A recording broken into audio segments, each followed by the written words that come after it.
অন্তর্বর্তীকালীন সরকারের সময়ে জারি হওয়া ১৩৩টি অধ্যাদেশের মধ্যে মানবাধিকার কমিশন সংশ্লিষ্ট অধ্যাদেশগুলোকে এখনই সংশোধন না করে দ্রুত আইনে পরিণত করার দাবি জানিয়েছেন সুশীল সমাজের প্রতিনিধিরা।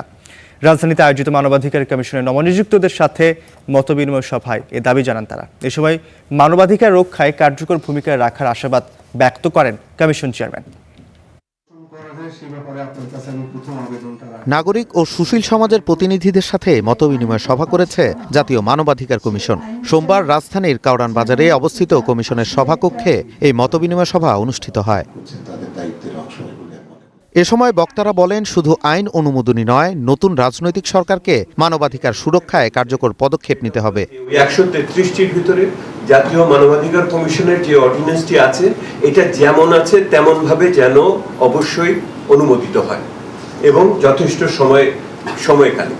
এইটার ব্যাপারে কোনো সন্দেহের কোনো জায়গা থাকতে পারে না। জাতীয় মানবাধিকার কমিশনের ম্যান্ডেট এখন তিনটে আইনে ভাগ করা আছে। একটা হলো এনএসআরসি বটে, বাট অলসো ইনভেস্টিগেটিভ পাওয়ার্স দিয়ে দেওয়া আছে হলো গুম বিষয়ক আইনে।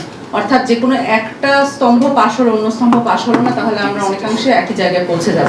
এ সময় টিএবির নির্বাহী পরিচালক বলেন, মানবাধিকার কমিশন অধ্যাদেশ এবং গুম প্রতিকার ও প্রতিরোধ অধ্যাদেশ ২০২৫ পর্যালোচনা ছাড়া সংসদে পাশ হওয়া উচিত। পর্যালোচনার শব্দটা যখন শুরু হবে, এখানে বিভিন্ন ধরনের প্রতিকূলতা আসতে পারে এবং যেটুকু আমরা পেয়েছি সেটুকু হারানোর সম্ভাবনা থাকতে পারে। আমি জাতীয় মানবাধিকার কমিশন আইনের বিষয়ে এই ঝুঁকিটা নিতে চাই না। আমি রিপিট করবো, সরকারের কাছে আমার সংসদের কাছে আহ্বান থাকবে যে এই অধ্যাদেশটি যেভাবে প্রণীত হয়েছে সেভাবে এই পর্যায়ে অনুমোদিত হোক। ভবিষ্যতে যদি প্রয়োজন হয় আমরা সেই দিকে কাজ করার চেষ্টা করব। দেশের মানবাধিকার সুরক্ষায় কমিশন বলিষ্ঠ ভূমিকা রাখবে বলে আশ্বস্ত করেন নতুন চেয়ারম্যান। একটি জাতীয় মানবাধিকার কমিশনের শক্তি কেবল তার অফিস, তার কর্মকর্তা বা তার আনুষ্ঠানিক ক্ষমতায় সীমাবদ্ধ থাকে না। তার আসল শক্তি গড়ে ওঠে তিনটি জিনিসে: আইনের গুণগত মান, প্রতিষ্ঠানের সততা এবং সমাজের আস্থা।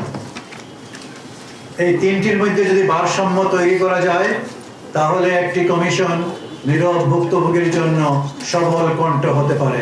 অন্তর্বর্তীকালীন সরকারের সময় গত ৫ ফেব্রুয়ারি দায়িত্ব নেয় এই নতুন কমিশন। জবাবদিহিতা এবং প্রাতিষ্ঠানিক। Nazmul Hasan, star news, Dhaka.